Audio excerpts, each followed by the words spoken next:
Good morning everyone. दोस्तों आज है जुलाई 26, 2022 और हम लोग करने वाले हैं द हिंदू न्यूज़पेपर के एनालिसिस। मेरा नाम है सितेंद्र चौधरी और फिर से आपके लिए कुछ टॉपिक्स यहाँ पे लाया हूँ। तो सबसे पहले टॉपिक में हम लोग बात करने वाले हैं इंडिया की नई प्रेसिडेंट के बारे में। इनके बारे में हम लोग पहले भी बात कर चुके हैं, लेकिन आज के टॉपिक में मैं बेसिकली आपको बताऊंगा इंडिया के पुराने प्रेसिडेंट्स के बारे में कुछ इंटरेस्टिंग फैक्ट्स। प्रीलिम्स में शायद आपसे पूछ सकते हैं।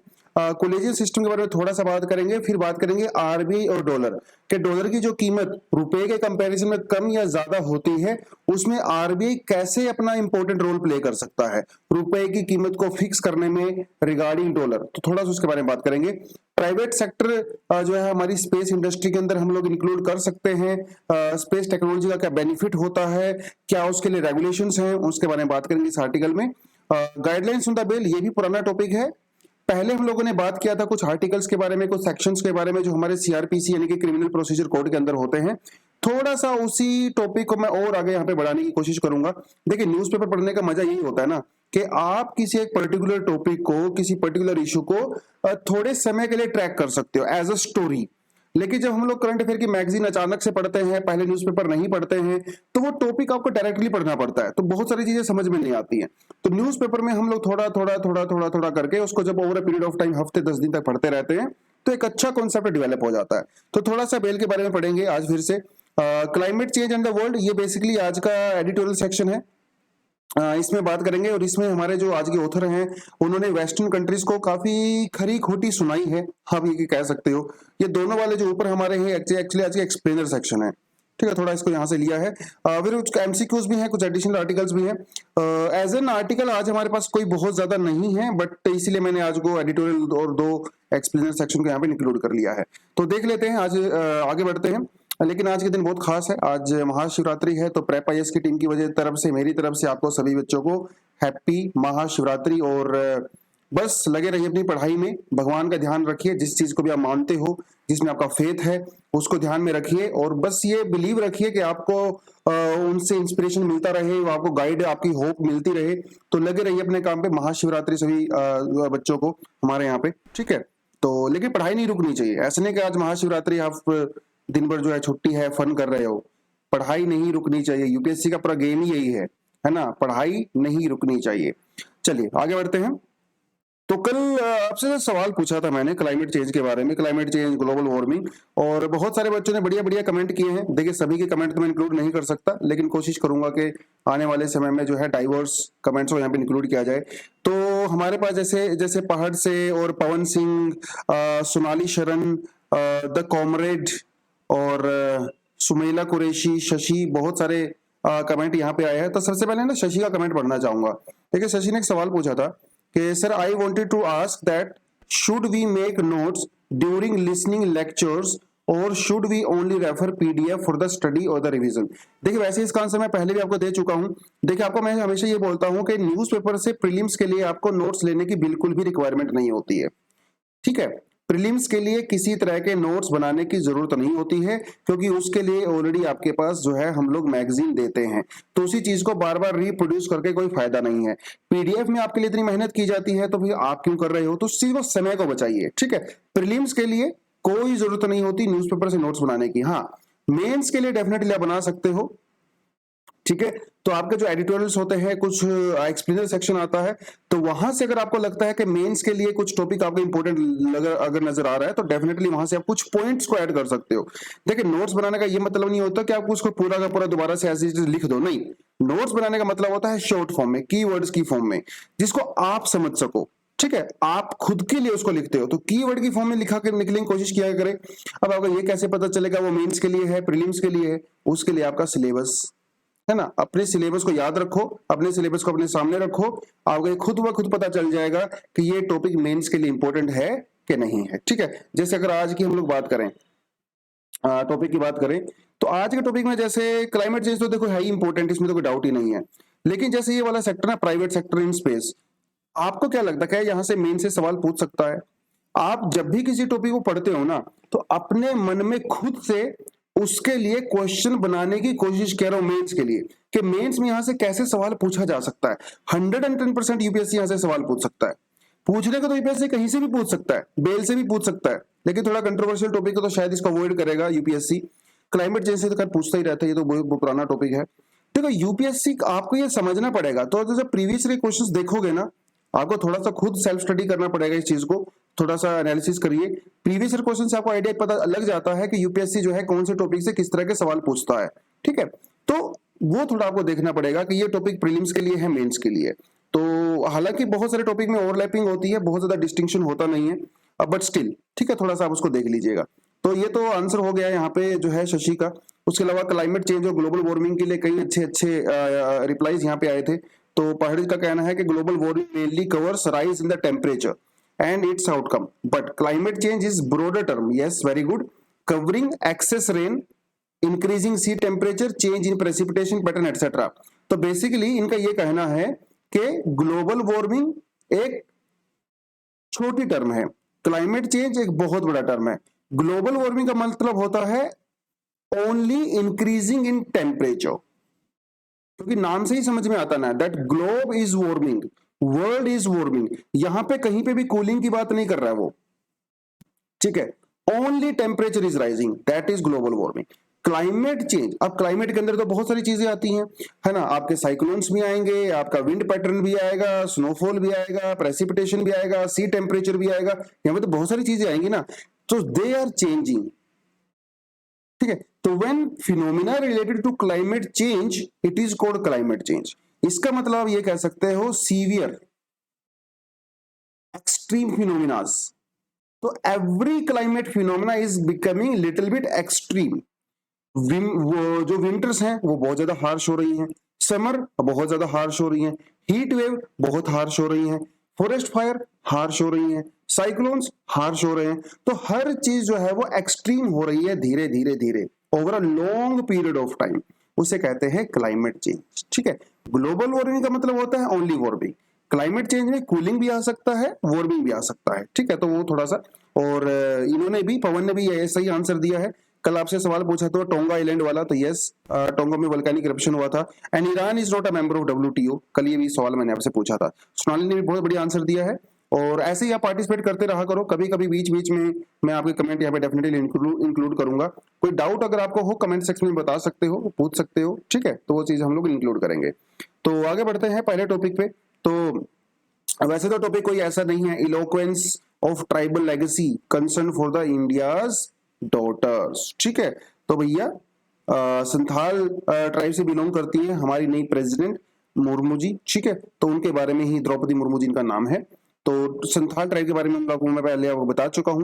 बेसिकली खूब सारी सेलिब्रेशंस हो रही हैं और इंडिया को नई प्रेसिडेंट मिली है, तो हम लोग इनका बिल्कुल खुले दिल से स्वागत करते हैं, और लेट्स होप। और वैसे भी ये आपको एक चीज बताता चलूं, एक तो ये सबसे यंगेस्ट प्रेसिडेंट है इंडिया की, दूसरी बात कि this is the only president in India who was born in independent India. अभी तक जितने भी प्रेसिडेंट इंडिया के हुए हैं they were born under British, है ना, तो 47 से पहले पैदा हुए थे, लेकिन she is the only one जो कि इंडिपेंडेंट इंडिया में पैदा हुई हैं। बाकी थोड़ा सा ये पुराना स्लाइड है आपकी, मैंने ये सेल्फ स्टडी के लिए यहाँ पे डाला है, इसको मैं कोई एक्सप्लेन नहीं करने वाला हूँ आपको, क्योंकि ये मैंने 3-4 दिन पहले भी करवाया था, तो वहीं से मैंने इसको लिया है। संथाल ट्राइब के बारे में थोड़ा आपको बताया था कि this is Santhal is the third largest tribe होती है इंडिया में, ठीक है। संथाल का मतलब क्या होता है, क्वाइट एंड सीरीन, वो थोड़ा मैंने आपको बताया था। हल्का सा मैंने आपको जो है संथाल रिवोल्ट के बारे में बताया था, है ना, वो थोड़ा सा आप देख सकते हो, ये आपकी सेल्फ स्टडी के लिए है। संथाल जो ट्राइब थी, ठीक है, वहां पे 4 ब्रदर थे, सिंधु, कानू, चांद और भैरव, उसके लीडर्स माने जाते हैं थोड़ा सा, और ये भी मैंने आपको सेल्फ स्टडी के लिए वहां पे डाल दिया था। तो कुछ पुराने प्रेसिडेंट के बारे में कुछ इंटरेस्टिंग चीजें देख लेते हैं एक बार। प्रीलिम्स में पूछ भी सकते हैं, नहीं भी, आई डोंट थिंक सो बहुत ज्यादा इंपॉर्टेंट है यूपीएससी के पर्सपेक्टिव से, लेकिन आप दूसरे एग्जाम देते हो, स्टेट पीसीएस वगैरह या और जो एग्जाम देते हो एसएससी एंड ऑल दैट, वहां पे इस तरह के सवाल 100% पूछ लेता हूं आपसे। पर ठीक है, देखिए राजेंद्र प्रसाद जी इंडिया के पहले प्रेसिडेंट थे and he was the only president who actually served for 2 consecutive terms, है ना, लगातार 2 बार वो चुने गए, उसके अलावा और किसी को नहीं चुना गया। और डॉक्टर सर्वपल्ली राधाकृष्ण जी जो थे वो हमारे सेकंड प्रेसिडेंट थे, और उससे पहले वो वाइस प्रेसिडेंट भी रह चुके थे, बाद वो प्रेसिडेंट बने हैं।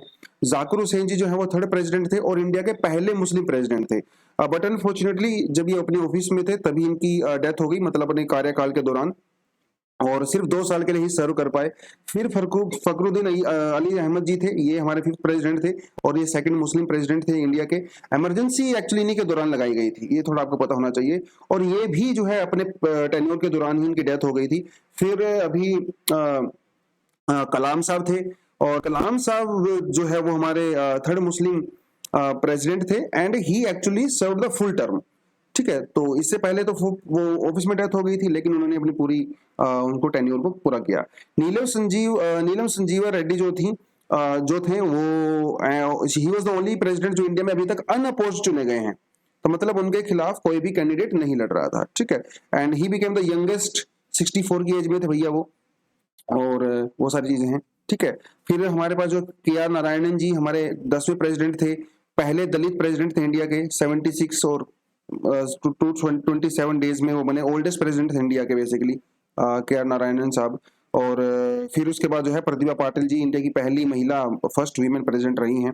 ठीक है, and she was the 12th one. और अभी मुर्मू जी हैं, she was the 2nd women और फर्स्ट ट्राइबल, है ना, and the only president who was born in independent India. तो मुर्मू जी के बारे में थोड़ा सा आपको पता होना चाहिए। ठीक है, चलिए आगे बढ़ते हैं। नेक्स्ट हमारे पास टॉपिक आता है, कहता है supreme court collegium recommends 35 names for the जजेस of the 6 high courts. Basically जब हाई कोर्ट्स के अंदर जजेस वगैरह को रिकमेंड किया जाता है तो वो कौन काम करता है? सुप्रीम कोर्ट करता है। ठीक है, तो किस किस का नाम डाला है, नहीं डाला है, कौन से हाई कोर्ट के अंदर रिकमेंड किया गया है, वो सब हमारे लिए न्यूज नहीं होती है। ठीक है, हमारे लिए हमें पढ़ना होता है कि वो कौन सा सिस्टम होता है जिसका यूज करके हाई कोर्ट के जजेस को अपॉइंट किया जाता है, वो हमें पता होना चाहिए। ठीक है, तो सुप्रीम कोर्ट के अंदर एक एक्चुअली कोलेजियम सिस्टम होता है, और इस कोलेजियम सिस्टम में कई सारे मेंबर्स होते हैं। बेसिकली जो हमारे CJI होते हैं, ठीक है, CJI मतलब चीफ जस्टिस ऑफ इंडिया होते हैं, और उसके अलावा जो हमारे 4 सीनियर मोस्ट जजेस होते हैं वो इस कोलेजियम का पार्ट होते हैं। तो इट्स लाइक अ फोरम। ठीक है, और एक कब पैदा हुआ था फोरम, कब इसको बनाया गया था? जो हमारा 3 जजेस केस था। अभी आपसे मैं सवाल प्रीलिम्स के लिए आपसे खुद पूछूंगा, आप बताइए इंडिया में जो 3rd जजेस केस था वो कौन से ईयर में आया था? मैं आपको नहीं बताने वाला हूं, आपका आंसर मैं वेट करूंगा कमेंट सेक्शन में। ठीक है, तो आपको यहाँ पे बताना है। और वो तो सारी कोलेजियम सिस्टम के बारे में बात हो गई। कोलेजियम सिस्टम के बारे में आपको ये बताता चलूं कि इसमें जो CJI जो होते हैं, जो चीफ जस्टिस ऑफ इंडिया होते हैं, उनका वीटो नहीं होता है, मतलब जो दूसरे जजेस होते हैं उनकी भी बात उनको सुननी पड़ती है। ठीक है, तो उसके बारे में है।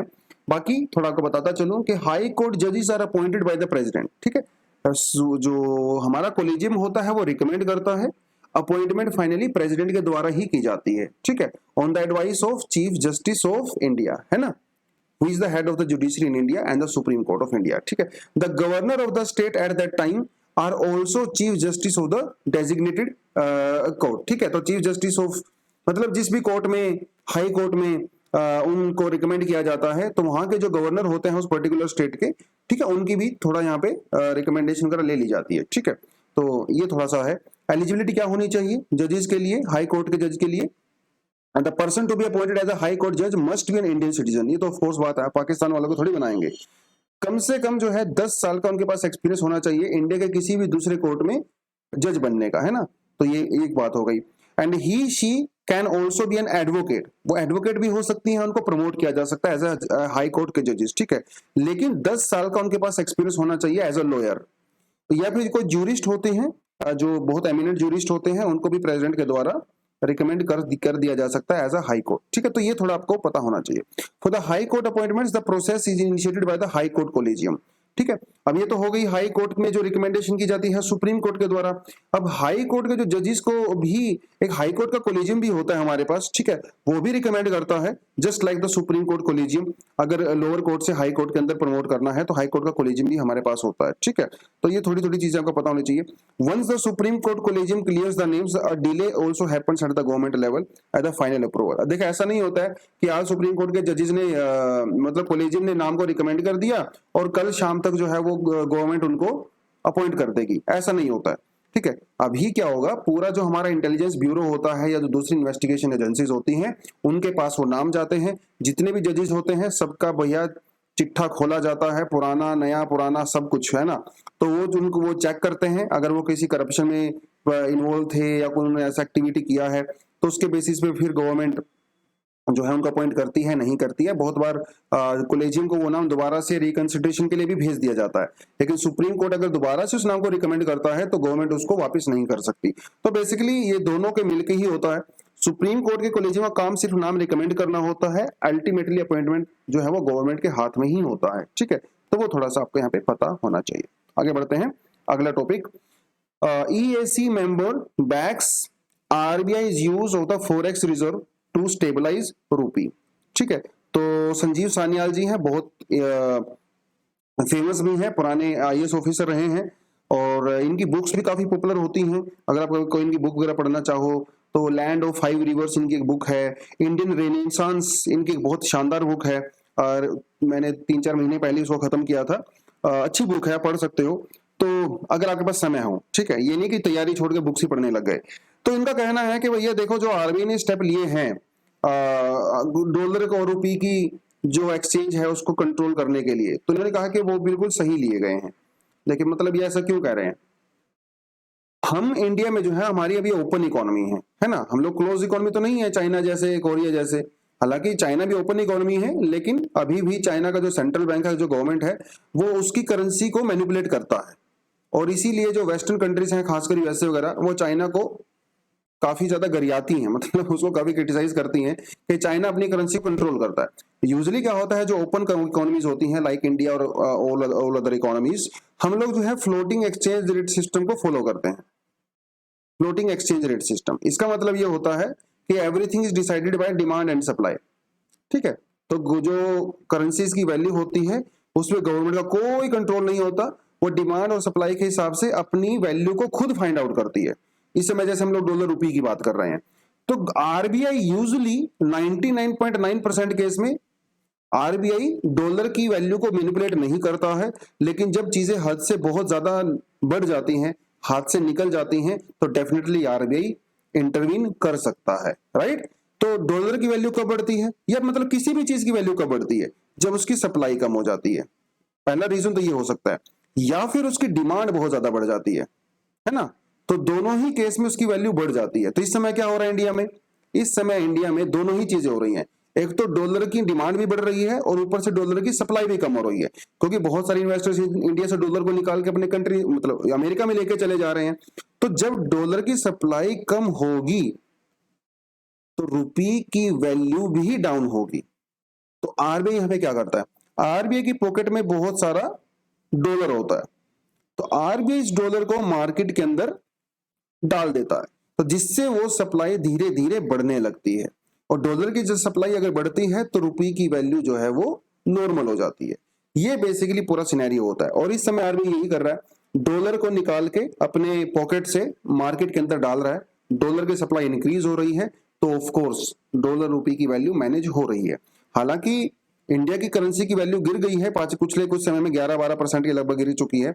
बट अगर हम दुनिया की दूसरी करेंसीज को देखें तो उनकी परफॉर्मेंस इंडिया से कोई बेटर नहीं है ना। They are actually performing worse than India, है ना। हर कंट्री लगभग है ना, 1-2 कंट्री को छोड़ के, चाइना रशिया वगैरह को छोड़ के। खैर, तो इसीलिए जो है आज इकोनॉमी वाले सेक्शन से 3 MCQs भी मैंने पूछे हैं इन्फ्लेशन के रिगार्डिंग।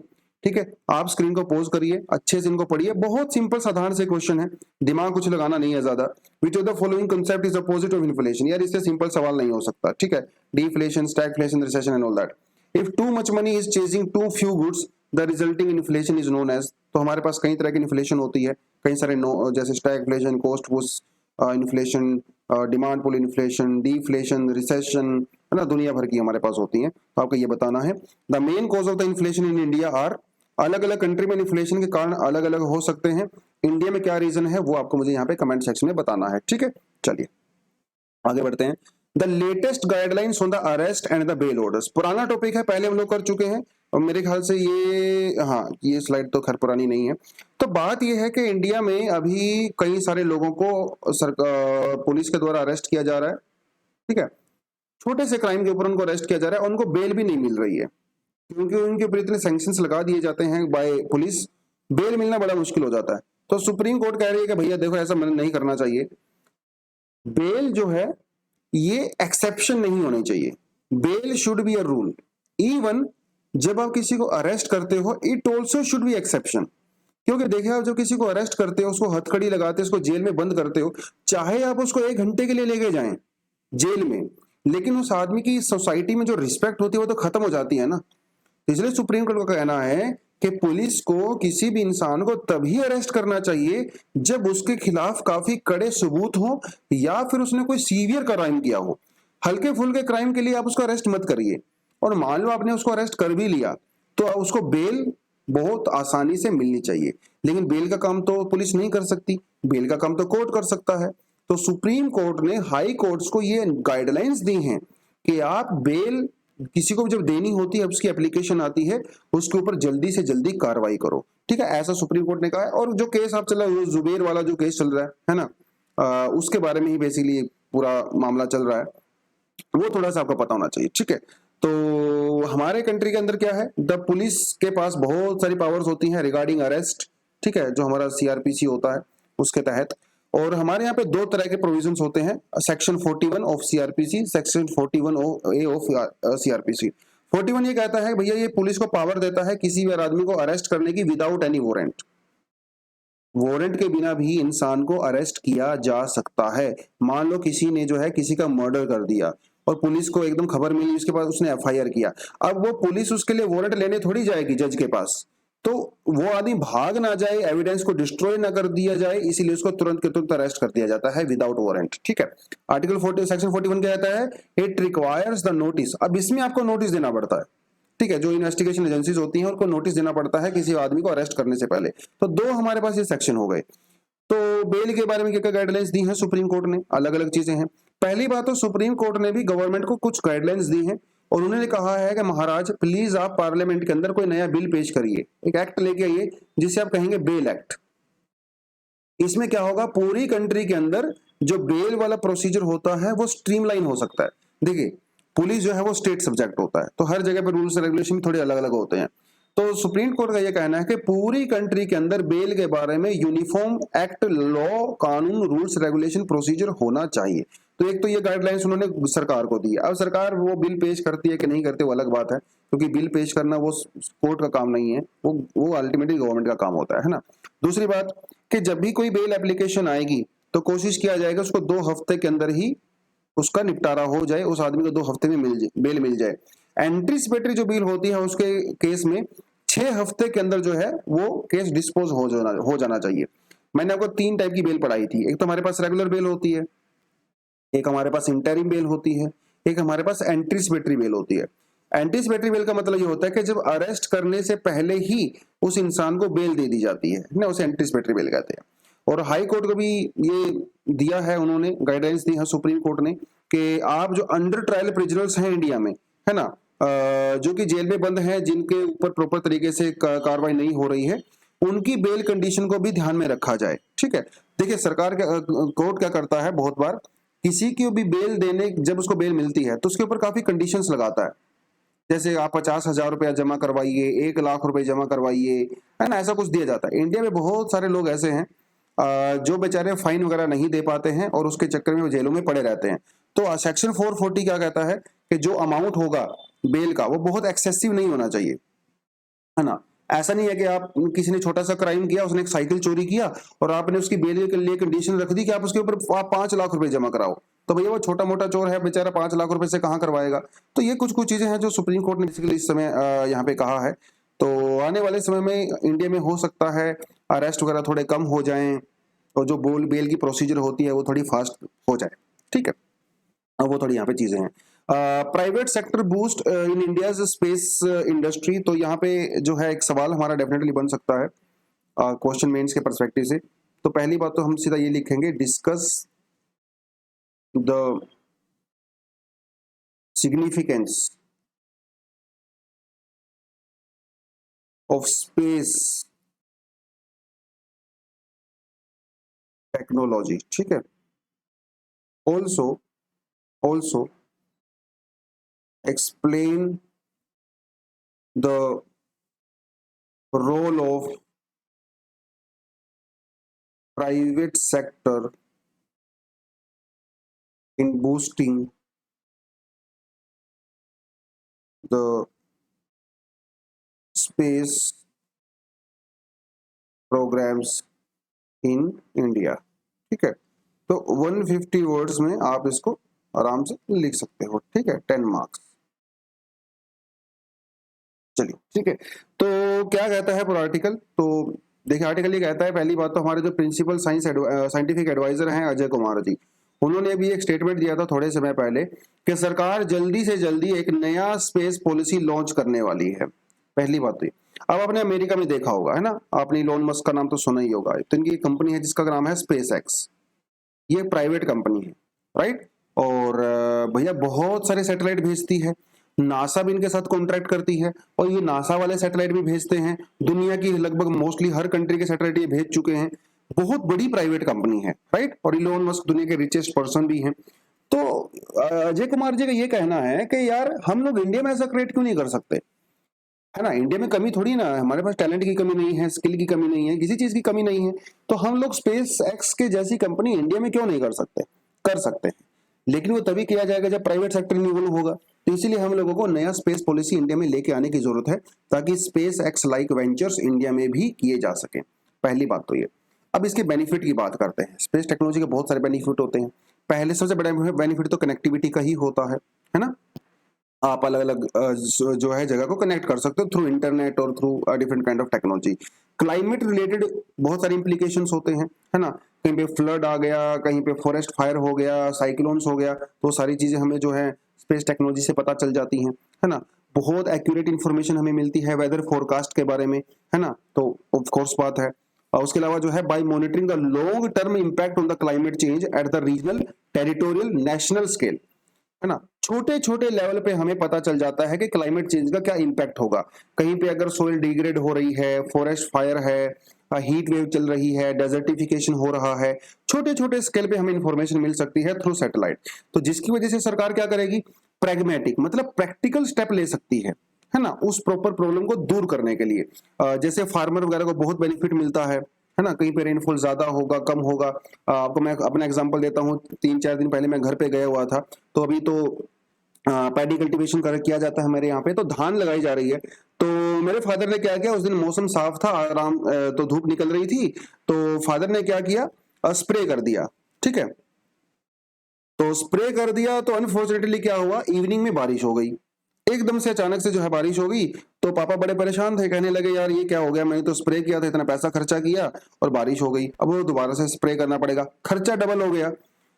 क्योंकि अगर हम लोग टेक्नोलॉजी का यूज करते, है ना, अगर हम सिंपली एक वेदर ऐप के अंदर अगर ऐप को भी कम से कम देख लेते, ये पता चल जाता कि भैया शाम को या कल में बारिश होने के चांसेस हैं, तो पापा ये मिस्टेक बिल्कुल भी नहीं करते। तो ऐसे कितने सारे फार्मर्स होंगे, है ना, जो इस स्पेस टेक्नोलॉजी का बेनिफिट उठा के जो है अपने लिए उसको यूज कर सकते हैं, है ना।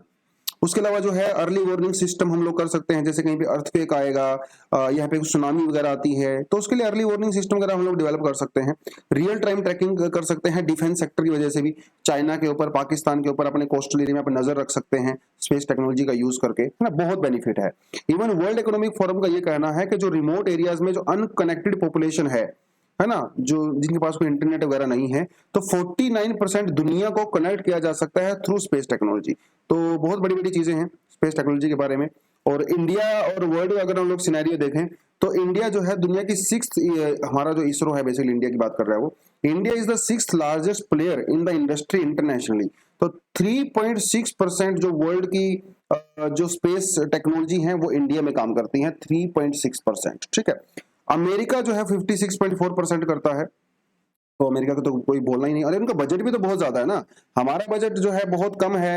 इंडिया की अगर स्पेस इंडस्ट्री की बात किया जाए तो 2019 में जो है सिर्फ 7 बिलियन डॉलर था, जबकि अमेरिका का स्पेस बजट ही 50 बिलियन से ज्यादा होता है। तो ये मतलब उनके साथ हम लोग कंपैरिजन नहीं कर सकते। खैर, बट इतने कम बजट में भी और इतने कम रिसोर्सेज में भी इसरो कितनी कमाल की एजेंसी है।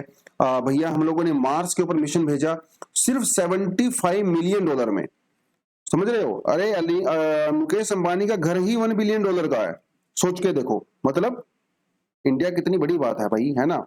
तो इतने में 75 मिलियन डॉलर में तो मान के चले कि मुकेश अंबानी के घर के जो है 5-7 कमरे बने होंगे, इतने में हम लोगों ने मार्स पे मिशन भेज दिया। ये कमाल है इसरो का। ठीक है, और 2040 तक जो है हमारा जो इंडियन स्पेस इंडस्ट्री है वो $50 बिलियन के लगभग हो सकता है।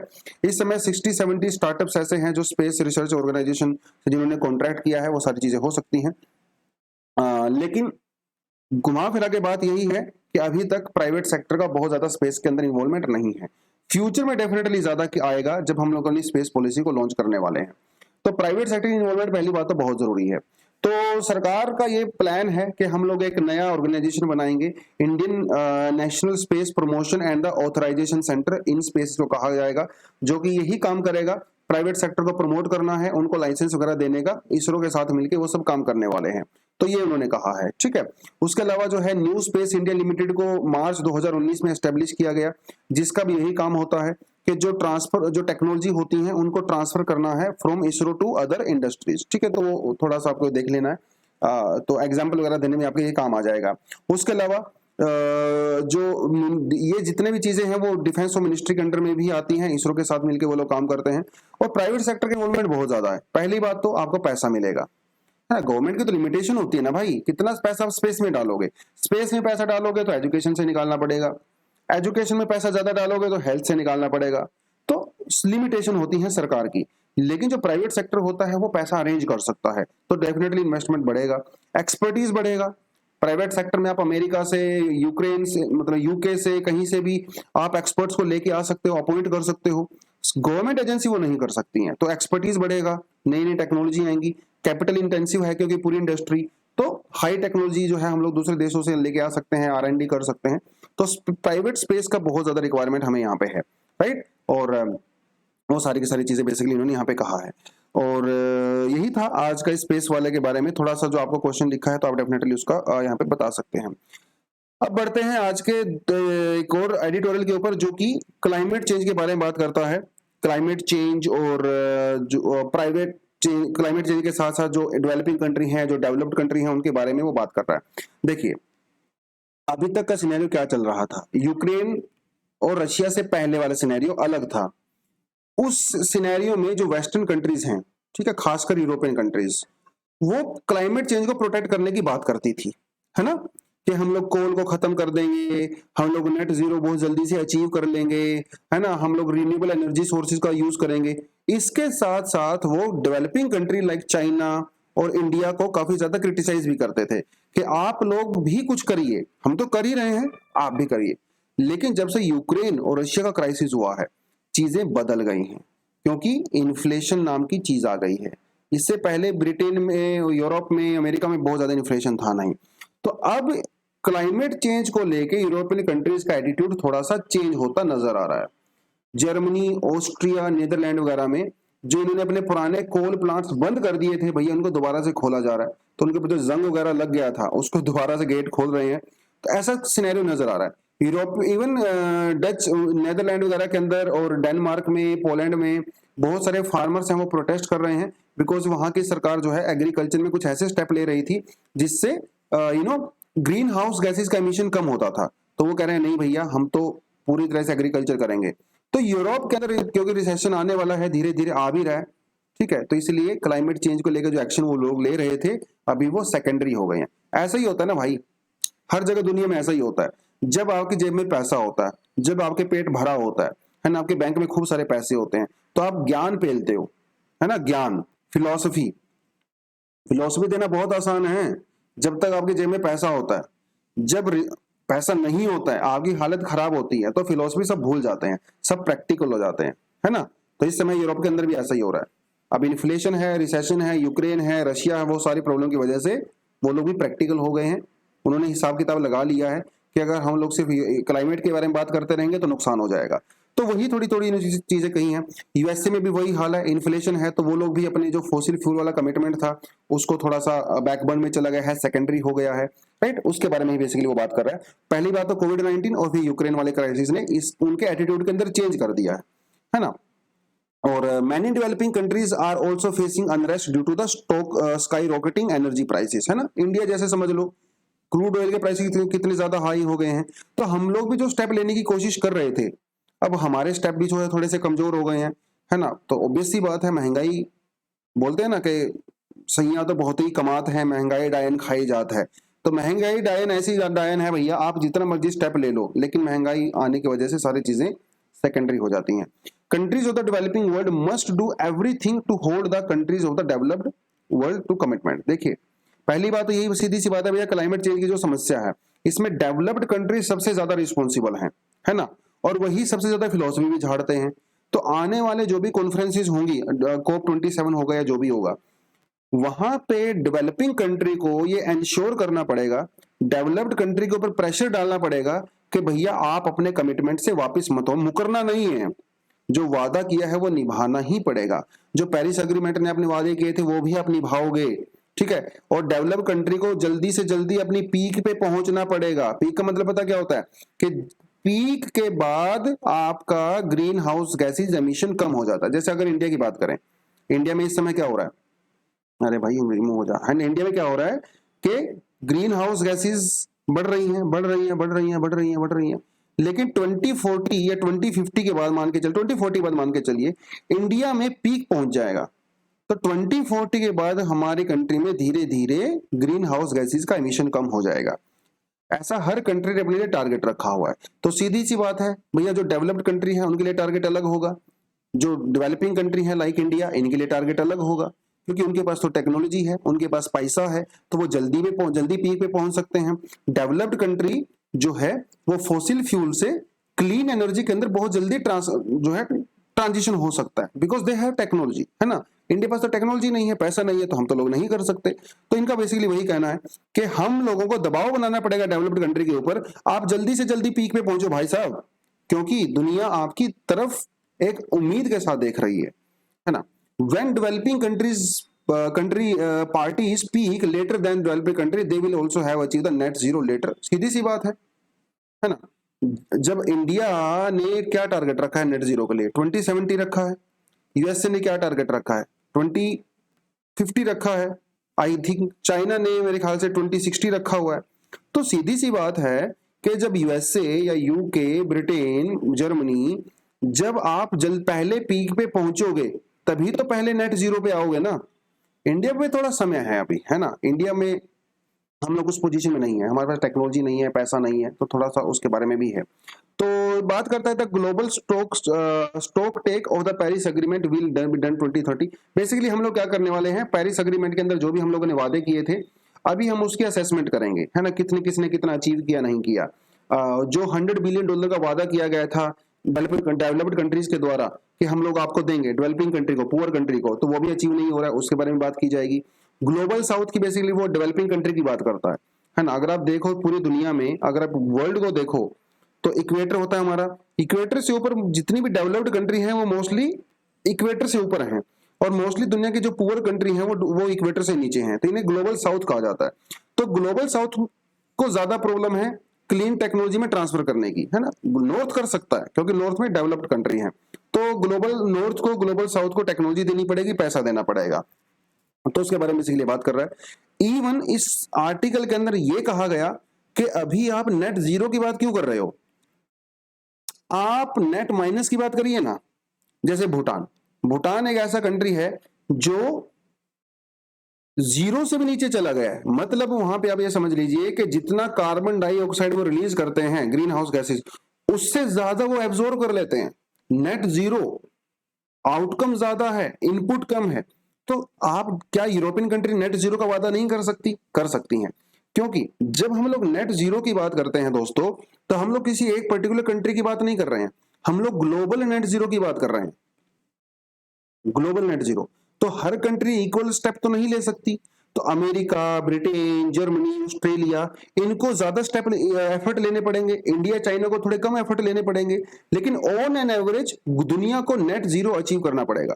तो रादर देन हम हर कंट्री के नेट जीरो पे अचीव करें, हमें ग्लोबल नेट जीरो के ऊपर फोकस किया जाना चाहिए, और जल्दी से जल्दी। 2050 इज द लास्ट टारगेट।